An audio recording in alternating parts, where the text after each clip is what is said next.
So these are the Sony WH-1000XM5s. God, they really need to work on that naming. So yeah, these over-the-ear headphones have been out for almost 2 years now, and new ones might be coming around the corner, if Sony's previous release history is anything to go by.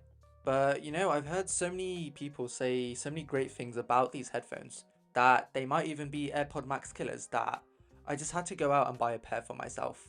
And so in this video, I'll be giving my take on these headphones because, spoiler alert, there is one aspect of these headphones, specifically the noise cancellation, which I haven't seen any other YouTuber or blogger on the internet talk about. So yeah, without further ado, let's dive straight into it. Okay, so starting off, the first thing that you'll notice about these headphones is that they actually look and feel very incredible. So the outside of the cups are made from this recycled plastic, and the cushions on the inside are made from a soft leather and memory foam material, which allows this thing to achieve a really light weight of just 249 grams. In fact, they're so light that I actually went a full 9-hour workday wearing these, and whilst my ears were ringing at the end of the day, which you'd expect after being exposed to Drake and Future for that long, my head and neck felt completely fine. And you might be tempted to think that because the Sonys are using plastic that they'd feel really cheap and not premium, but you'd be wrong. In fact, these might just be one of the best looking over-the-ear headphones on the market, besides the AirPods Max of course, but they're a different beast. So yeah, design for me gets a 10 out of 10. Also, can we just appreciate how good this silver colour looks? As far as layout goes, you have a headphone jack on the bottom left cup and a USB-C port for charging at the bottom of the right hand cup. And they also include a short aux cable and a USB-C to USB-A charging cable in the box as well, which is nice. And to be fair, charging isn't really something that you ever have to worry about. These headphones are rated for 30 hours of battery life, and this is of course assuming that you're not taking advantage of any of the OS features like active noise cancellation or Sony's 360 reality audio. But luckily, if you ever do need a quick charge, then 3 minutes of charging these should give you about 3 hours worth of battery life. And as far as my real world experience has been, I found that these things usually last for about a week or so before I need to charge them. And that's based on me using them for about 4 hours with noise cancellation on for most of that time. So again, battery life is great. What's also great are the playback gestures that you get on these things. So these work on your right ear and they're fairly intuitive. Sliding up and down adjusts the volume up and down by a notch.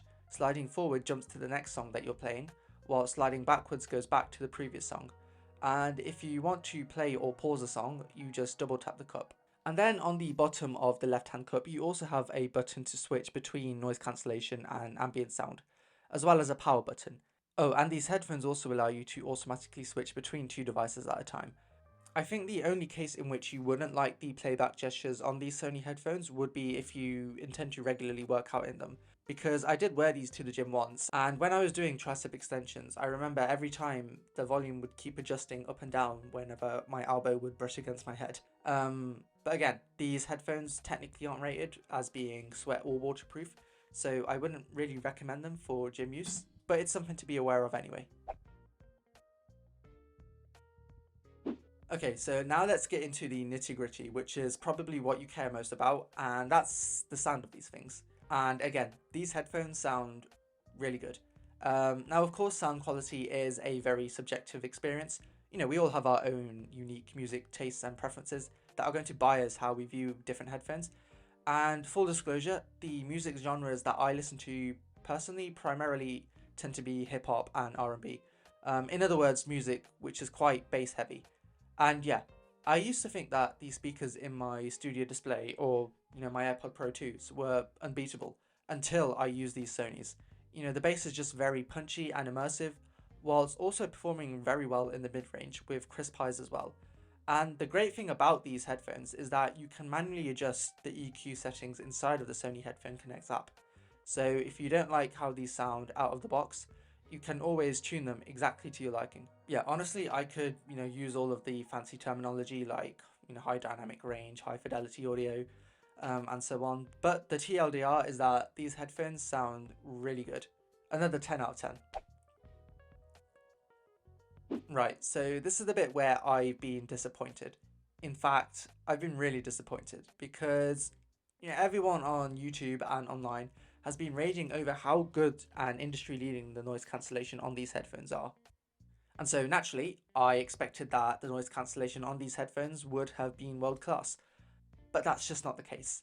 And yeah, I don't know if I've got like a defective model or if it's all just hype, but the noise cancellation and transparency on these headphones are just not living up to the hype. Like, okay, I was kind of expecting the transparency to be pretty mid because I don't think any other company besides Apple has managed to nail that aspect.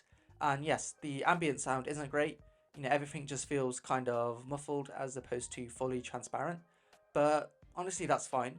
Really, my biggest issue is with the noise cancellation because I remember when I first pressed the button to activate the noise cancellation mode, I had the TV playing in the background with some people having a quiet conversation beside me, and low key, I could hear all of those background sounds at like 60% volume. And so I thought, okay, maybe I've just not turned on the noise cancellation properly, because you have to go into the Sony app to check which mode the headphones are in. And so I checked and it said noise cancellation was on. Okay, so I thought maybe it's the environment I'm in. Like we all know, it's generally quite difficult for any pair of noise cancelling headphones to cancel out high frequency sounds, such as a human voice. So I took off my Sony's and placed in my AirPod Pros and turned on the noise cancellation for those, and lo and behold, everything turned silent. No TV, no voices, just complete and total silence. And I was just so mesmerized, like, how on earth are a pair of tiny earbuds, which, to be fair, they're almost as expensive as the Sony's, but how are they outperforming a set of over-the-ear headphones when it comes to something like active noise cancellation? Like, intuitively, I would have thought that a set of over-the-ear headphones that are fully covering your ears should be able to block out more sound than a small set of earbuds, all other things being equal. So, I did what any judicious tech reviewer on YouTube does, and I turned to Reddit for some advice to see if anyone else has experienced the same issues. And it turns out that the Sonys, specifically the XM5s, have this auto noise cancellation feature that dynamically adjusts the level of noise cancellation based on the surrounding sound around you.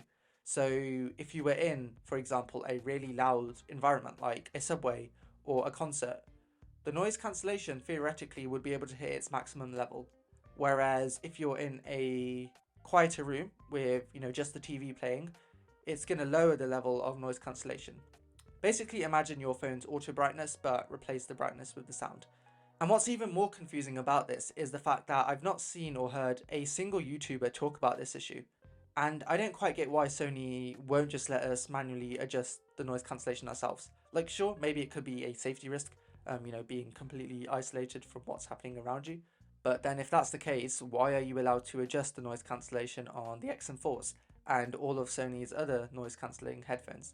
So far, the one solution I did come across from a Reddit user is to go into the Sony's app and head into status and then select adaptive sound control and turn adaptive sound control on, but leave all of the other toggles turned off. And since doing this, I have kind of seen a slight improvement to the point where, the headphones now maybe cancel out just as much noise as my AirPod Pros. But honestly, this just feels like a pointless limitation that completely ruins the noise cancelling experience that you get with these headphones. So much so that I don't know if I can personally recommend these to anyone. Like, if noise cancellation is something that's high on your priority list, I think you'd either be better off going with the XM4s or switching to a competitor like Bose or Apple. And that's a huge shame because these headphones had the potential to be one of the best, but Sony has just bottled it here. So yeah, if I were to summarize my impressions of these headphones, if all you care about is sound quality, then these Sonys are good. In fact, they're really good. The sound quality is top notch. The comfort is great. But the noise cancellation bit is making me question whether or not I should return these for another option, which is disappointing because these are considered the gold standard when it comes to active noise cancellation headphones. And it seems like virtually every YouTuber I know has applauded the noise cancellation on these headphones without addressing, the elephant in the room that they are auto adjusted. But yeah, let me know in the comments down below if you own one of these headphones. What did you think of them? Because I do appreciate that when it comes to something as subjective as hearing, everyone is going to have their own take. And maybe I've just been unlucky enough to get a defective model. So yeah, I'd love to hear your thoughts down below. But yeah, that brings us to the end of the video. So thanks for watching. Stay subscribed if you'd like to see more content like this, and I'll see you guys in the next one. Peace.